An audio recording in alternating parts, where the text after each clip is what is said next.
Avec nous, Emmanuel Navon, bonjour. Bonjour. Vous êtes professeur de relations internationales à l'université de Tel Aviv. Est-ce que la prise de position du président israélien, ses excuses marquent une inflexion, disent quelque chose quand même des conséquences politiques en interne aujourd'hui au sein de l'État hébreu ? Il y a un consensus très large en Israël qui est exprimé par le président de l'État, mais pas seulement par lui, également par le chef d'état-major et tous les membres du gouvernement sur le fait qu'il s'agit d'une erreur tragique et les excuses présentées à cette ONG, à leur famille, par le président sont sincères. C'est une erreur de jugement et malheureusement ce genre d'accident arrive dans les guerres, essentiellement dans une zone urbaine aussi dense que la bande de Gaza. L'armée poursuit son enquête, mais encore une fois, il s'agissait d'une erreur tragique. Mais on voit que 6 mois depuis les attaques terroristes du Hamas, l'armée israélienne n'arrive pas à atteindre les objectifs fixés au départ par Benyamin Netanyahou. Est-ce que là, on n'entre pas dans une période dangereuse, justement, une période d'escalade possible ? D'abord, ce n'est pas exact sur 2 points. Ce n'est pas Benyamin Netanyahou, c'est le gouvernement israélien soutenu par la population israélienne. Le Premier ministre dirige un cabinet de guerre dans lequel sa voix n'a pas plus de poids que celle des autres membres du cabinet. Ensuite, l'armée israélienne a atteint la majorité de ses objectifs puisqu'il ne reste au Hamas qu'un résidu de contrôle dans Rafah et que le Hamas a perdu le contrôle du reste de la bande de Gaza. Je vous rappelle que les opérations militaires de l'OTAN en Irak et en Syrie ont pris beaucoup plus que 6 mois pour se débarrasser de l'État islamique. Mais l'un des cerveaux du Hamas, Yahya Sinwar, reste introuvable aujourd'hui. Et anéantir le Hamas, on se rend compte au fil des jours que ça devient vraiment mission impossible.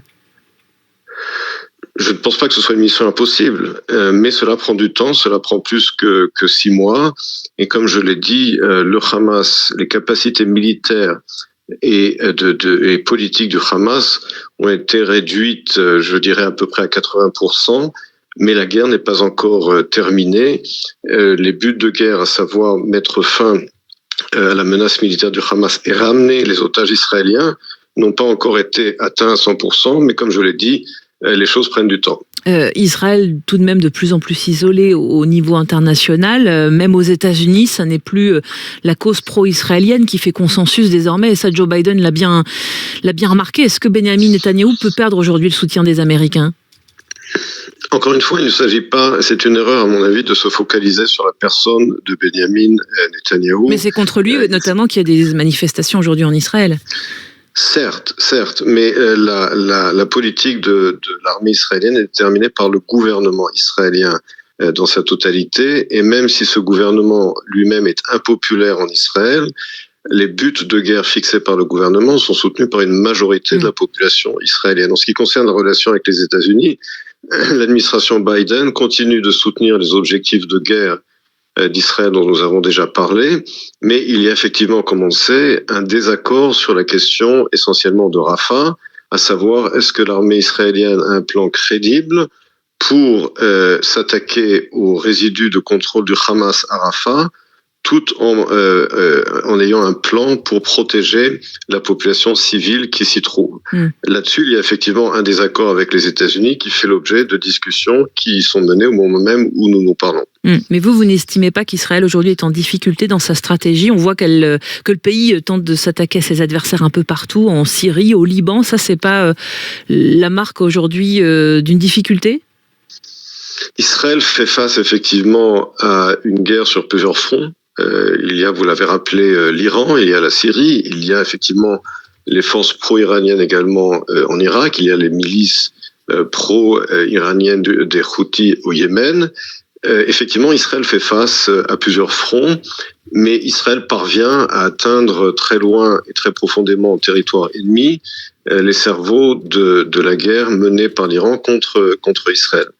Israël a les capacités militaires de faire face à ces différents fronts, et comme cela a été prouvé par l'attaque récente en Syrie contre l'un des chefs du régime iranien qui s'y trouvait. Un dernier mot sur le contexte de protestation au sein de l'État hébreu. À Jérusalem, des familles d'otages et des opposants au gouvernement ont encore manifesté hier soir devant le Parlement pour crier leur colère. Ça a viré au bras de fer avec la police. Est-ce que ces images-là, elles portent quand même un coup à la solidarité internationale ? Et ces manifestations, d'abord, ne font pas consensus en Israël. Il y a un débat public en Israël sur le bien fondé de telles manifestations en plein temps de guerre, bien qu'évidemment le droit à manifester est un droit fondamental dans une démocratie, mais il faut bien comprendre que en dépit des dissensions qui existent, elles existent au sein de la société israélienne sur la question de savoir quand il faudra des élections pour remplacer ce gouvernement. Il n'en reste pas moins qu'à côté de cela, les Israéliens restent unis pour gagner cette guerre et la mener jusqu'à sa fin. Et effectivement, la question qui, à l'heure actuelle, divise les Israéliens est la question de savoir quand faudra-t-il avoir des élections. Est-ce qu'il faut les avoir en temps de guerre ou attendre que la guerre soit terminée?